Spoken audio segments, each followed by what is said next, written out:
Kita tahu toilet umum di terminal biasanya untuk penumpang.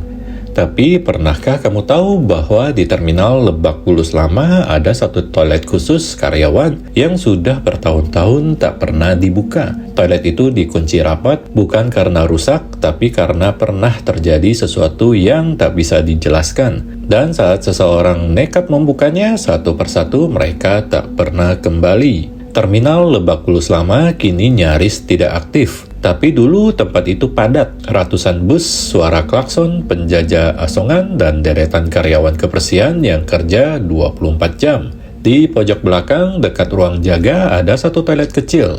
Pintu logam, lampunya mati, dan selalu terkunci.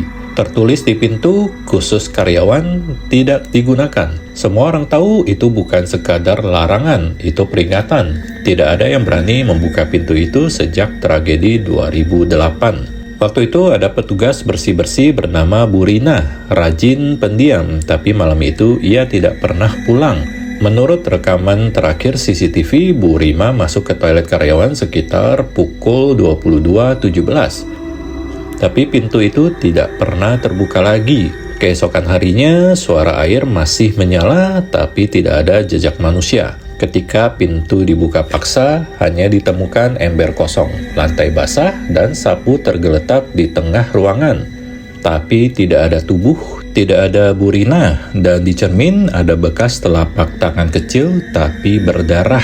Tahun lalu, terminal ini dijadikan tempat parkir sementara bus Transjakarta saat renovasi. Seorang petugas shift malam bernama Yuda, 23 tahun, baru dipindahkan ke sana. Ia mendengar cerita toilet angker dari rekan-rekannya, tapi ia menertawakan. Katanya semua cerita horor di terminal itu hanya mitos buat nakut-nakuti orang baru. Sampai suatu malam, karena iseng dan ingin cari colokan tersembunyi, Yuda coba buka toilet itu. Anehnya, pintunya tidak dikunci. Toilet itu sangat dingin, bau karpol dan logam. Cerminnya retak, ada ember tua di sudut, dan rak kayu lapuk. Tapi yang paling mengganggu suara air yang terus menetes dari atap. Yuda masuk, senter HP-nya menyorot lantai, tapi cahayanya mulai meredup. Lalu lampu toilet yang katanya mati menyala sendiri, cahayanya berkedip. Lalu suara pintu tertutup. Kunci otomatis mengunci dari luar. Yuda panik, tapi saat berbalik ke arah cermin, ia melihat sosok perempuan berdiri di belakangnya.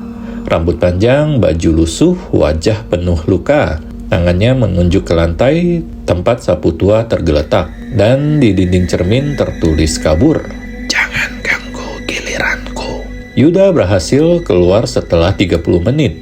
Tapi sejak itu ia berubah. Ia jadi pendiam, jarang bicara. Ia keluar dari pekerjaannya 3 minggu kemudian. Teman-temannya bilang Yuda mulai sering terlihat berbicara sendiri di toilet umum. Kadang dia masuk bilik lalu tertawa pelan. Kadang berdiri lama menatap cermin. Sampai suatu hari dia menghilang. Di ruang istirahat hanya tersisa rompi kerjanya. Dan secari kertas bertuliskan, "Aku gantian jaga sekarang." Beberapa karyawan lama bilang sebenarnya bukan hanya Bu Rina dan Yuda yang hilang. Ada setidaknya 4 petugas lain yang pernah masuk ke toilet itu dan tidak pernah ditemukan. Toilet itu kini dilas rapat. Tapi suara dari dalam kadang masih terdengar. Suara ember digeser, suara sapu diseret, dan kadang suara seseorang berkata, "Sudah waktunya bersih-bersih." Dan yang paling mengganggu, kadang toilet itu terkunci dari dalam, lalu tiba-tiba terbuka sendiri dan lampunya menyala. Jika kamu lewat terminal tua di malam hari dan melihat toilet yang tampaknya kosong, gelap, dan dikunci, jangan coba-coba membuka. Bukan soal hantu, tapi soal siapa yang menunggu giliran. Karena mereka yang pernah masuk tidak selalu keluar. Dan jika kamu berdiri di depan cermin dan melihat sosok lain yang menyapamu, itu tandanya kamulah petugas berikutnya.